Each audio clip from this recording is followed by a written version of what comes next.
प्रिय भक्तजनों, आज हम सुनने वाले हैं सोमवार व्रत की कथा।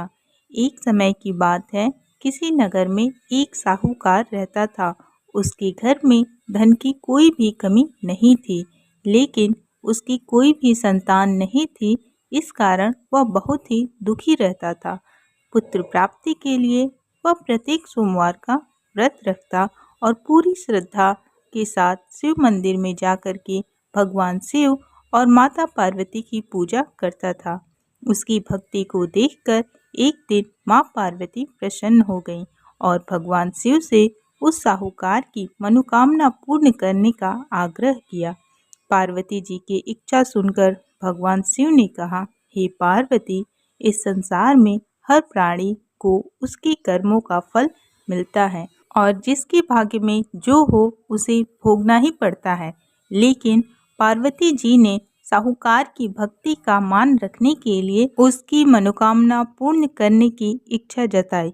माँ पार्वती के आग्रह पर शिव जी ने साहूकार को पुत्र प्राप्ति का वरदान तो दिया, लेकिन साथ ही यह भी कहा कि उसके बालक की आयु केवल 12 वर्ष होगी।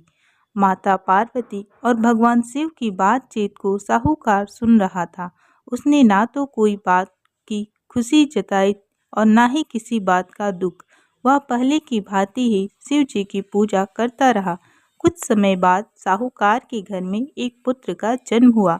जब वह बालक 11 वर्ष का हुआ तो उसे पढ़ने के लिए साहूकार ने काशी भेज दिया।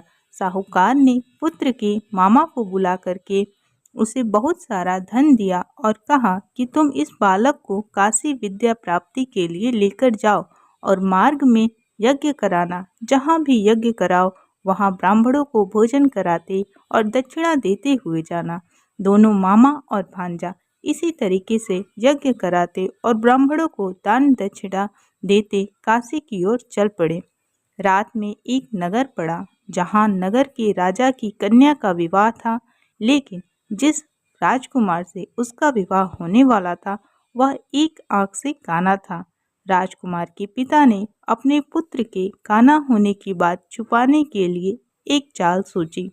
साहूकार के पुत्र को देखकर उसके मन में एक विचार आया। उसने सोचा, क्यों ना इस लड़की को दूल्हा बनाकर राजकुमारी का विवाह इसी से करा दूं। विवाह के बाद इसको धन देकर विदा कर दूंगा और राजकुमारी को अपने नगर ले जाऊंगा। लड़की को दूल्हा बना करके उसका राजकुमारी के साथ विवाह करा दिया गया। लेकिन साहूकार का पुत्र ईमानदार था, उसे यह बात न्याय संगत नहीं लगी। उसने अवसर पाकर राजकुमार की चुन्नी के पल्ले पर लिखा कि तुम्हारा विवाह तो मेरे साथ हुआ है, लेकिन जिस राजकुमार के संग तुम्हें भेजा जाएगा वह एक आंख से काना है। मैं तो काशी पढ़ने के लिए जा रहा हूँ। जब राजकुमारी ने चुन्नी पर लिखी बातें पढ़ी तो उसने अपने माता और पिता को यह बात बताई। राजा ने अपनी पुत्री को विदा करने से मना कर दिया, जिसके कारण बारात वापस चली गई। दूसरी ओर साहूकार का बेटा और उसका मामा काशी पहुंच गए, जहां उन्होंने यज्ञ का प्रारंभ किया। जिस दिन लड़के की आयु 12 साल की हुई उसी दिन यज्ञ भी रखा गया। लड़के ने अपने मामा से कहा कि मेरी तबीयत कुछ ठीक नहीं है। मामा ने कहा, तुम अंदर जा करके सो जाओ। शिव जी के वरदान अनुसार कुछ ही देर में उस बालक का प्राण निकल गया।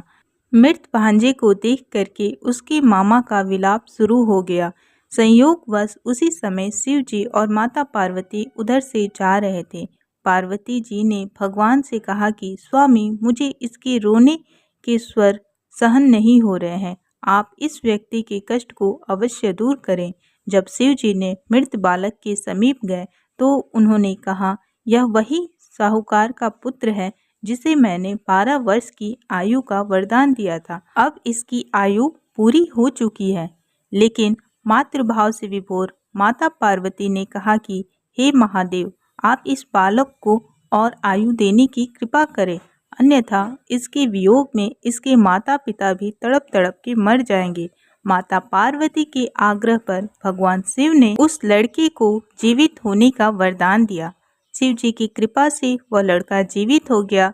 शिक्षा समाप्त करने के बाद लड़का अपने मामा के साथ अपने नगर की ओर चल पड़ा। दोनों चलते चलते उसी नगर में जा पहुँचे जहाँ पे उस लड़के का विवाह राजकुमारी के साथ हुआ था। उस नगर में भी उन्होंने यज्ञ का आयोजन किया। उस यज्ञ के दौरान राजकुमारी के पिता, जो कि लड़की के ससुर थे, उन्होंने उस लड़की को पहचान लिया और उसे अपने साथ महल में ले गए। उसकी बहुत अच्छे से खातिरदारी हुई और उन्होंने अपनी पुत्री को उसके साथ विदा किया। इधर साहूकार और उसकी पत्नी भूखे प्यासे रहकर बेटे की प्रतीक्षा कर रहे थे। उन्होंने प्रण कर रखा था कि यदि उन्हें अपने बेटे की मृत्यु का समाचार मिलता है तो वह प्राण त्याग देंगे। परंतु अपने बेटे के जीवित होने का समाचार पाकर वो बेहद प्रसन्न हुए। उसी रात भगवान शिव ने व्यापारी के स्वप्न में आकर कहा, हे श्रेष्ठी, मैं तेरे सोमवार के व्रत करने और व्रत कथा सुनने से प्रसन्न होकर तेरे पुत्र को लंबी आयु प्रदान की है। इसी प्रकार जो कोई सोमवार का व्रत करता या कथा सुनता है और पढ़ता है, उसके सभी दुखों को मैं दूर करता हूँ और उनकी सभी मनोकामनाओं को मैं पूर्ण करता हूँ।